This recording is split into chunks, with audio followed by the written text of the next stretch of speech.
तो वहीं उत्तर प्रदेश के संभल में जामा मस्जिद के पास कब्रिस्तान की जमीन की पैमाइश आखिरकार पूरी हो गई। जिलाधिकारी के आदेश पर पहुंची 22 लोगों की टीम ने मस्जिद से लगे हुए कब्रिस्तान का इंच नापा, क्योंकि शिकायत मिली थी कि कुछ लोगों ने कब्रिस्तान की जमीन पर कब्जा कर लिया है और पिछले साल उन्हीं में से कुछ ने संभल में उत्पात मचाया था। यह खास रिपोर्ट देखिए।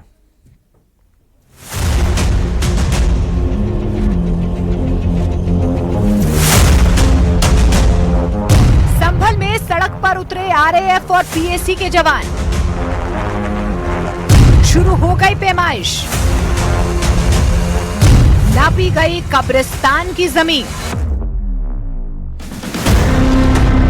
उत्तर प्रदेश के संभल में जामा मस्जिद के इर्द गिर्द 1-1 इंच की पैमाइश की गई, नापा गया और पता लगाने की कोशिश की गई कि जामा मस्जिद के पास कब्रिस्तान की जमीन पर कितना कब्जा हुआ। इसके लिए तहसीलदार के नेतृत्व में 22 लेखपाल और 4 कानूनगो की टीम संभल की जामा मस्जिद के पास के कब्रिस्तान पहुंची और फिर शुरू हुई पैमाइश। कड़ी सुरक्षा के बीच सरकारी अधिकारियों ने इंची टेप से 1-1 इंच नापा। आगे की तरफ आपको दिखाई देगा कि ये अब नपाई यहाँ पर शुरू हो गई है। न्यूज़ 18 इंडिया के कैमरे पर एक्सक्लूसिव ये तस्वीरें हम अपने दर्शकों तक पहुँचा रहे हैं, क्योंकि यहाँ पर शिकायत की गई थी कि जो 8 बीघे का एरिया है जामा मस्जिद से सटा हुआ कब्रिस्तान का, उस पर लोगों ने अतिक्रमण किया है। और आपको ये भी बता दें, आरोप ये भी लगाया है शिकायतकर्ता ने कि पिछले साल 24 नवंबर 2024 को जिस तरह से हिंसा यहाँ पर हुई थी, उस हिंसा के दौरान यहाँ पर इसी एरिया से पत्थरबाजी की गई थी पुलिस पार्टी पर, और इसीलिए इसको भी यहाँ पर आधार बनाया गया था। और आप देखेंगे यहाँ पर, देखिए न्यूज़ 18 इंडिया के कैमरे पर हम एक्सक्लूसिव ये तस्वीरें आपको दिखा रहे हैं, क्योंकि यहाँ पर पैमाइश की टीम जो पैमाइश करने यहाँ पर स्थानीय प्रशासन की पहुंची है, वो पूरे एरिया को यहाँ पर पैमाइश कर रही है। देखिए इस तरह से होती है पैमाइश, यानी नापना कितना एरिया यहाँ पर है, किस एरिया में जो सरकारी संपत्ति या फिर जो अतिक्रमित एरिया है उसको यहाँ पर नोटिस किया जा रहा है। श्री कल्की सेना के राष्ट्रीय संयोजक सुभाष चंद्र त्यागी ने शिकायत की थी कि संभल में जामा मस्जिद के पास कब्रिस्तान की जमीन पर अवैध कब्जा किया गया, दुकानें और मकान बनाए गए। शिकायतकर्ता सुभाष चंद्र त्यागी का दावा है कि 24 नवंबर 2024 को जामा मस्जिद के आसपास सर्वे के दौरान जो हिंसा हुई थी, उसमें कब्जा किए गए मकानों और दुकानों से ही पत्थर फेंके गए थे। इसके बाद संभल के डीएम ने पैमाइश के लिए एक टीम भेज दी, जिसने कब्रिस्तान की जमीन भी नापी और इस इलाके में बने घरों और दुकानों की जमीन को भी नापा गया। जहाँ पर ऊपर कर्मचारी खड़े हैं, ये कब्रिस्तान का एरिया आपको दिखा रहे हैं हम पूरा। ये कब्रिस्तान जामा मस्जिद से सटा हुआ है। आप ऊपर की तरफ हम लेकर जाते हैं आपको, क्योंकि ये पूरा जो एरिया है ये अलग अलग लोकेशन से है और इसीलिए जामा मस्जिद से सटा हुआ है। और यहाँ पर जो अधिकारी ऊपर की तरफ जा रहे हैं, एसडीएम के साथ ये अधिकारी आए थे यहाँ पर, पूरा जो स्थानीय प्रशासन है संभल का, तहसीलदार, कानूनगो, क्योंकि 22 का यहाँ पर जो लेखपाल हैं वो यहाँ पर इस पूरे पैमाइश में अपना साथ देंगे। उसके अलावा 4 कानूनगो हैं यहाँ पर। और ये देखिए इस पूरे एरिया में जो कब्रिस्तान का एरिया है इसको देखा जा रहा है। अधिकारी अपने साथ नक्शा लेकर पहुँचे थे। मामला संवेदनशील था, इसलिए सुरक्षा बल पहले ही पहुँच गए थे। पूरा इलाका छावनी में तब्दील हो चुका था। ड्रोन से चप्पे चप्पे पर पैनी नजर रखी गयी। इसी कड़ी में सुरक्षा के बीच पूछताछ भी हुई और नपाई भी की गयी। जिन जिन दुकानों में अधिकारी गए, उन्होंने अपनी पूरी जानकारी दी। कुछ दुकानदारों ने भरोसा जताया कि उनके पास पक्के कागज हैं, इसीलिए उनकी दुकान को खतरा नहीं है। हमारे पास बैनामा है 100 साल पुराना, और 100 साल पुराना हमारे पास में, उसके बाद नक्शा भी है।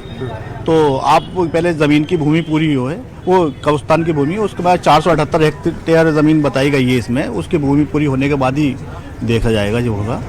अच्छा, अगर पैमाइश में आती है, आपका अतिक्रमण वाले क्षेत्र में आता, तो आपको नहीं, पहले हमारे पास बैनामा है, हम बैनामे से मालिक हैं। ऐसा नहीं है जिसका नहीं है उसका कहना है बैनामे देखा जाए कि किस किस का कितना बैनामा है और किसका क्या है।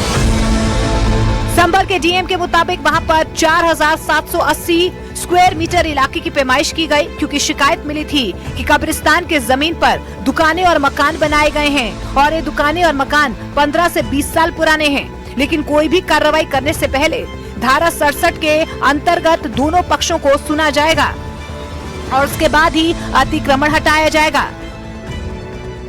शिकायत आई थी कि कब्रिस्तान पर विभिन्न लोगों ने दुकानें और मकान बनाकर कब्जा कर लिया है, तो उसी के 3 कोनों पर कब्जे पाए गए और वहाँ मूल रूप से केवल कब्रिस्तान की भूमि है, अन्य कोई भी भूमि नहीं है। वो सार्वजनिक भूमि है और ग्राम कोट में पड़ती है और गाटा संख्या उसका 32/2 है।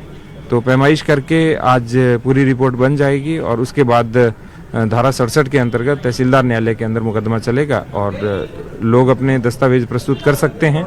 जिन जिन के कब्जे हैं उनको नोटिस भी दिया जाएगा और उसी के बाद नियमानुसार विधिक कार्रवाई की जाएगी। संभल में कब्रिस्तान की जमीन की पैमाइश का ऐलान पहले ही हो चुका था, इसीलिए प्रशासन पूरी तैयारी के साथ पहुंचा। सुरक्षा बल ने पहले ही पूरा इलाका घेर लिया और फिर सरकारी अधिकारी पहुंचे और उन्होंने पैमाइश का काम पूरा किया।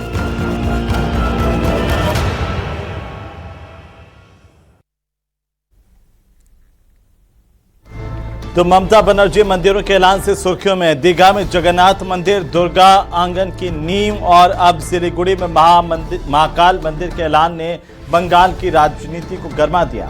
सवाल उठ रहे हैं कि क्या चुनाव से पहले ममता बनर्जी भगवा रंग में रंग गई है या फिर बीजेपी के हिंदुत्व नैरेटिव को उसी के पिच पर चुनौती देने की रणनीति ममता दीदी की है। रिपोर्ट देखिए।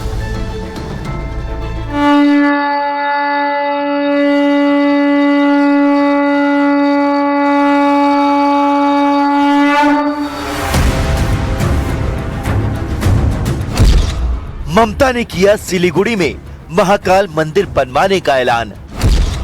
दुर्गा आंगन की रखी नींव, गंगा सागर पर भी पुल बनेगा। क्या चुनाव से पहले भगवा रंग में रंग गई ममता? कभी जय श्री राम के नारे से चिढ़ जाने वाली ममता बनर्जी अचानक बंगाल में हिंदुओं की सबसे बड़ी हितैषी नजर आने लगी हैं। ममता ने पश्चिम बंगाल में चुनावी सरगर्मी के बीच मुख्यमंत्री ममता ने हिंदुओं के लिए एक के बाद एक कई धार्मिक स्थल बनवाने का ऐलान किया तो एक नई राजनीतिक बहस छिड़ गई। सालों तक एंटी हिंदू होने के आरोप झेलने वाली ममता बनर्जी पर विपक्ष सवाल उठा रहा है कि क्या चुनाव से पहले उन्हें अचानक हिंदुओं की याद आ गई है। ममता ने ऐलान किया है कि जनवरी के दूसरे हफ्ते में वो सिलीगुड़ी में महाकाल मंदिर की नींव रखेंगी। साथ ही 5 जनवरी को वह गंगा सागर में पुल के निर्माण की आधारशिला भी रखेंगी। सोमवार को ममता बनर्जी ने देश के सबसे बड़े दुर्गा मंदिर दुर्गा आंगन की नींव रखी। 262 करोड़ की लागत से 15 एकड़ के इलाके में बनने वाले इस दुर्गा मंदिर में रोजाना 1 लाख लोग दर्शन कर सकेंगे।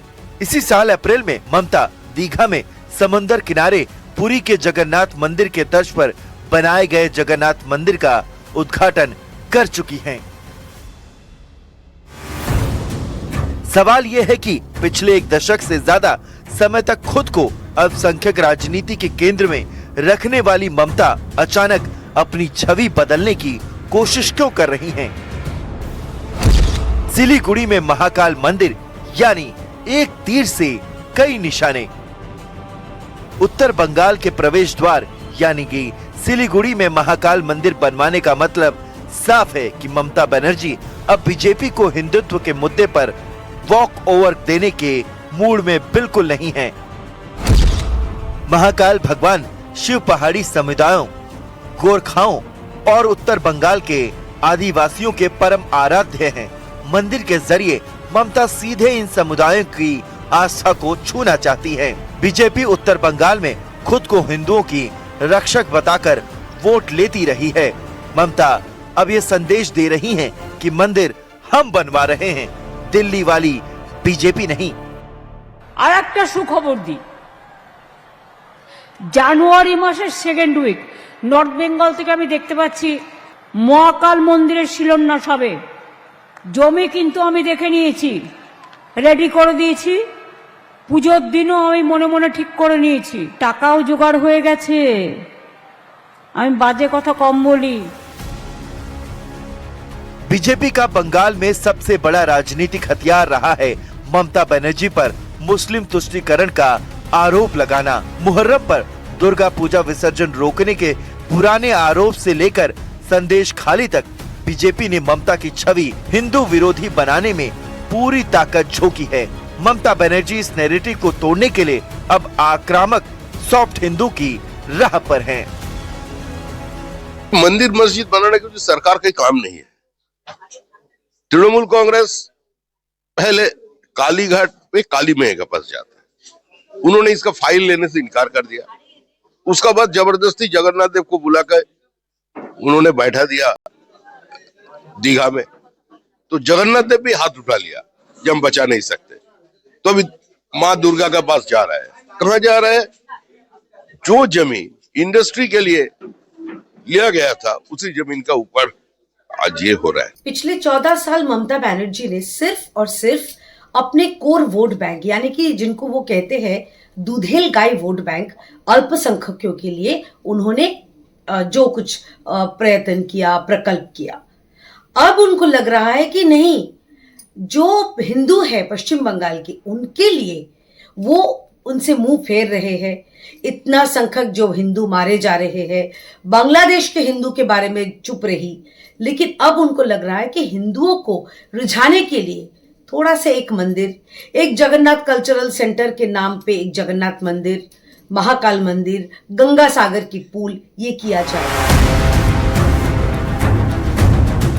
राजनीतिक जानकारों के मुताबिक ममता बनर्जी की रणनीति में ये बदलाव बताता है कि बंगाल की सियासत में हिंदू वोट की अहमियत अब नजरअंदाज नहीं की जा सकती। ममता बनर्जी की कई धार्मिक सक्रियता को बीजेपी की पिच पर खेलना माना जा रहा है, लेकिन सवाल ये है कि क्या ये रणनीति ममता के एंटी हिंदू के पुराने आरोप को कमजोर कर पाएगी या फिर उन पर चुनावी पलटी मारने का इल्जाम और गहरा हो जाएगा।